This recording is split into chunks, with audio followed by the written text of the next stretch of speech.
জল্পনা ছড়িয়েছিল পার্টনার বৈঠকের পর থেকেই। বেঙ্গালুরুর বৈঠকের মাঝেই এই বিষয়ে পরিষ্কার বার্তা এলো বিজেপি বিরোধী রাজনৈতিক জোটের তরফে। আর বৈঠক শেষে ঘোষণা করা হলো কংগ্রেস নেতৃত্বাধীন ইউপিএ জোটের বদলে এবার নতুন একটি মঞ্চে সমবেত হতে চলেছে 26টি বিরোধী দল। মহারাষ্ট্রের মুম্বাইয়ে হবে সেই জোটের পরবর্তী বৈঠক। বিরোধী জোটের নতুন নামও সামনে এসেছে মঙ্গলবার। ভারতের নামেই হয়েছে নয়া বিরোধী জোটের নাম ইন্ডিয়া বা Indian national developmental inclusive alliance. বৈঠক শেষে কংগ্রেস সভাপতি মল্লিকার্জুন খড়গে নয়া জোটের নাম ঘোষণা করেছেন। Our alliance will be called the All People Have Agreed to have one name for the alliance. Earlier we worked with UPA.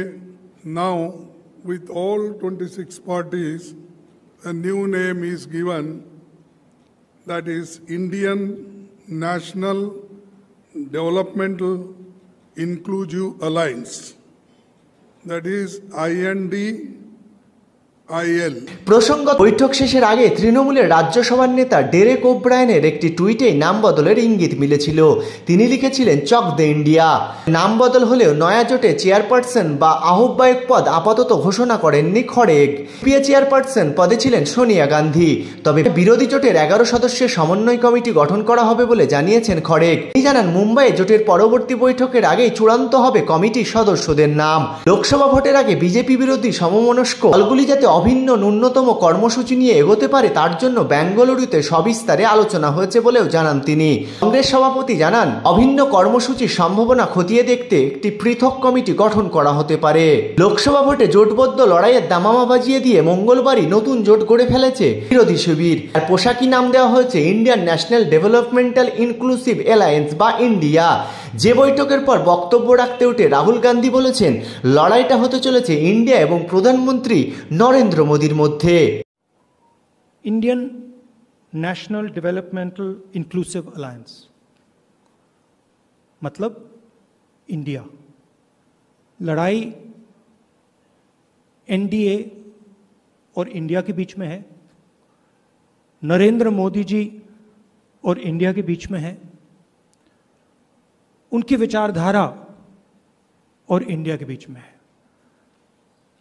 आप जानते हो जब भी कोई हिंदुस्तान के सामने खड़ा होता है, इंडिया के सामने खड़ा होता है, तो जीत किसकी होती है कहने की ज़रूरत भी नहीं है। मैंने कहा दूसरी मीटिंग है, इसके बाद हमारी मीटिंग महाराष्ट्र में होगी और हमने निर्णय लिया है, सब ने निर्णय लिया है कि अब हम एक एक्शन प्लान तैयार करेंगे जहां हम एक साथ मिलकर देश में हमारी विचारधारा के बारे में और जो हम देश के लिए करने जा रहे हैं उसके बारे में बोलेंगे। এই চ্যালেঞ্জের মুখে পাল্টা ঐক্যবদ্ধ লড়াইয়ের ডাক দিলেন মোদি। তিনি শরিক দলগুলির উদ্দেশ্যে বলেন গোটা দেশের আশা আকাঙ্ক্ষা পূরণ করতে আমরা একটা দলের মতো লড়ব। विपक्ष के लोग जिस गलती को बार बार दोहरा रहे हैं वो है देश के सामान्य मानवीय की समझदारी को वे लोग अंडर एस्टिमेट करते हैं। लेकिन देश की जनता सब कुछ खुली आंखों से देख भी रही है और समझ भी रही है। जनता देख रही है कि ये पार्टियों क्यों इकट्ठा हो रही है। जनता ये भी जान रही है कि वो कौन सा ग्लू है, गोंद है जो इन लोगों को, इन पार्टियों को जोड़ रहा है। किस तरह छोटे छोटे स्वार्थ के लिए मूल्यों और सिद्धांतों से समझौता किया जा रहा है। लोग देख रहे हैं कि केरल में लेफ्ट और कांग्रेस एक दूसरे के खून के प्यासे हैं, लेकिन बेंगलुरु में दोनों पार्टियों के नेता हाथ में हाथ डालकर मुस्कुरा रहे हैं।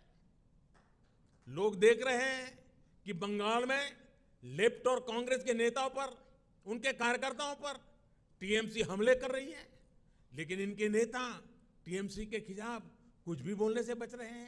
2024 সালে লোকসভা নির্বাচনকে সামনে রেখে মহাজোটের স্বপ্ন কতটা পূরণ হবে তার সময় বলবে। তবে 26 দলের বিজেপি বিরোধী জোট জিতলে রাহুলকেই প্রধানমন্ত্রীর আসনে বসানো হবে তা এক প্রকার নিশ্চিত। রাজ্যের মুখ্যমন্ত্রী মমতা বন্দ্যোপাধ্যায় সোনিয়া পুত্রকে আগেই ফেভারিট বলেছেন, এমনকি নতুন জোটের নামকরণও করেন তৃণমূল নেত্রী। NBTV।